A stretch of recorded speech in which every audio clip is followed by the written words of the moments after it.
안녕하세요. 백상환 목사입니다. 오늘은 4월 12일 금요일 아침입니다.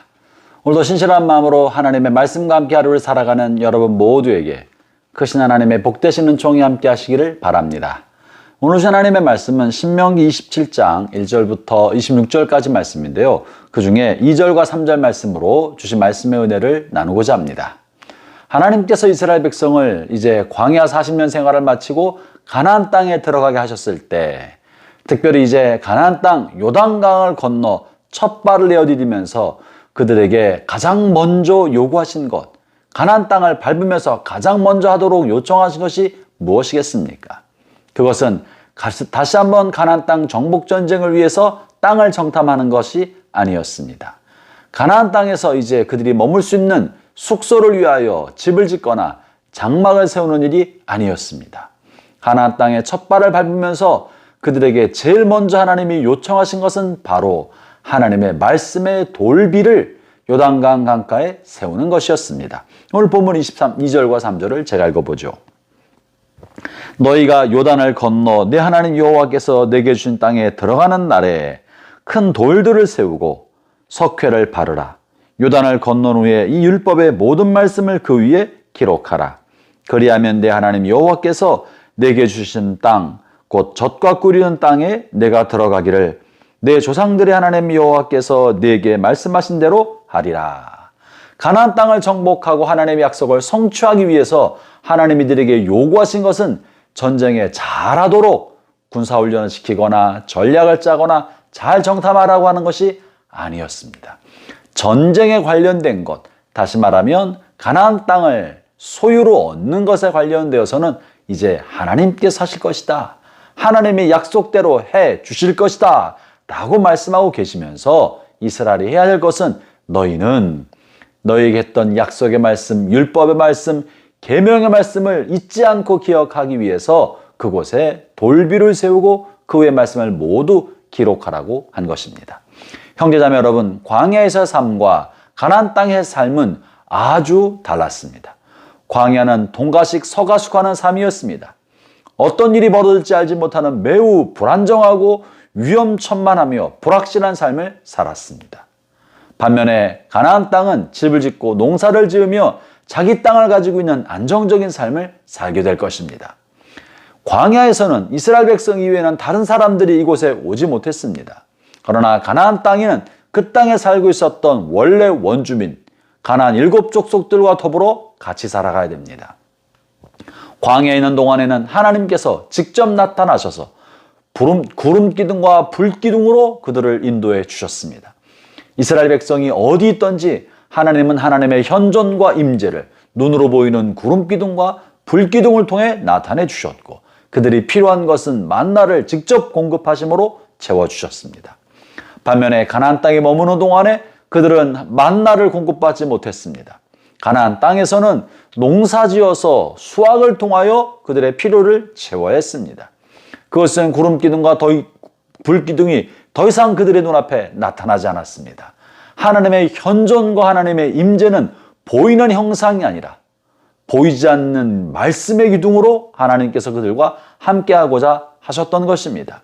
그러므로 이제 가나안 땅에서는 하나님께서 마치 구름기둥과 불기둥으로 인도하셨던 것처럼 하나님의 말씀의 기둥을 마음에 새김으로 그 말씀을 통해 말씀을 상기하고 말씀을 기억함으로 하나님의 임재를 찾아오게 만들고 하나님의 현존하심이 그들 앞에 세워지도록 하려는 것이었던 것이죠.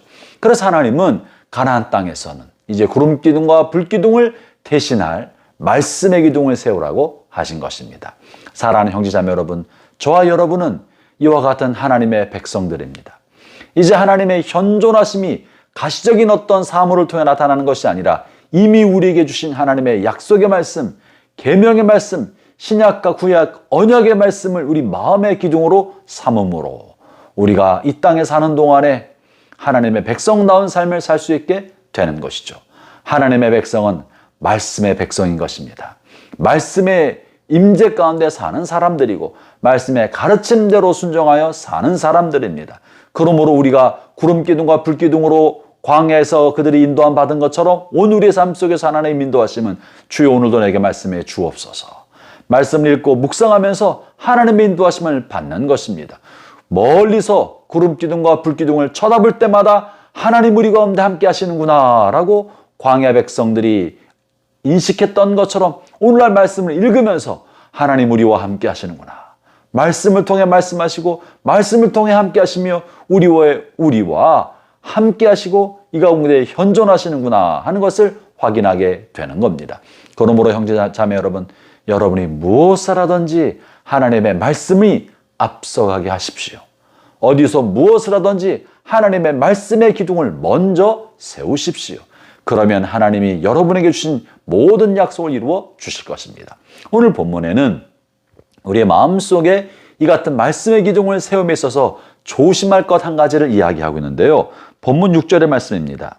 너는 다듬지 않는 돌로 내 하나님 여호와의 제단을 쌓고 그 위에 내 하나님 여호와께 번제를 드릴 것이며 말씀의 기둥을 세우고 하나님 앞에 제단을 쌓아 그 가운데 예물을 드리라고 하고 있는데요. 이 말씀의 기둥과 함께한 이 돌제단은 다듬지 않은 돌로 하라고 하고 있습니다. 쇠연장으로 다듬지 아니하고 자연 그대로의 돌로 제단을 쌓으라고 하신 것입니다. 형제자매 여러분, 우리는 흔히 하나님의 말씀을 다룰 때 우리의 삶에 맞게 우리 스스로 우리가 가지고 있는 철연장으로 하나님의 말씀을 다듬어서 우리가 보기에 좋은 대로, 우리가 해석하기에 좋은 대로, 내 형편에 맞는 대로 다듬어서 그것을 사용하려는 경향이 있습니다. 그러나 하나님의 말씀의 기둥은 철연장을 대면 안 됩니다. 다듬으면 안 됩니다. 우리 스스로 우리 보기 좋게 다듬고 정리정돈하고 보기 좋게 만들어서는 안 됩니다. 하나님의 말씀이 때로 거칠고 또 모난 것이 많고 모양이 예쁘지 않아도 하나님의 말씀을 있는 그대로 세우고 있는 그대로 말씀의 지시하심을 따라 살아가야 할 것입니다. 사랑하는 형제자매 여러분, 여러분의 삶 가운데 하나님의 말씀이 구름기둥처럼 불기둥처럼 여러분의 마음에 새겨져서 그 말씀을 따라 살아가는 복된 하루, 복된 남은 삶 되시기를 축원합니다. 기도하겠습니다. 하나님 아버지 감사합니다. 하나님께서 이스라엘 백성에게 말씀의 기둥을 세워라 하셨던 것처럼 오늘 우리의 삶에서도 주님에게 가르치신 말씀 그대로 순종하고 이 말씀을 떠올리고 이 말씀을 기억하고 묵상함으로 하나님의 인도하심을 따라 살아가는 저희 모든 성도들 되게 하여 주옵소서. 예수님 이름으로 기도합니다. 아멘.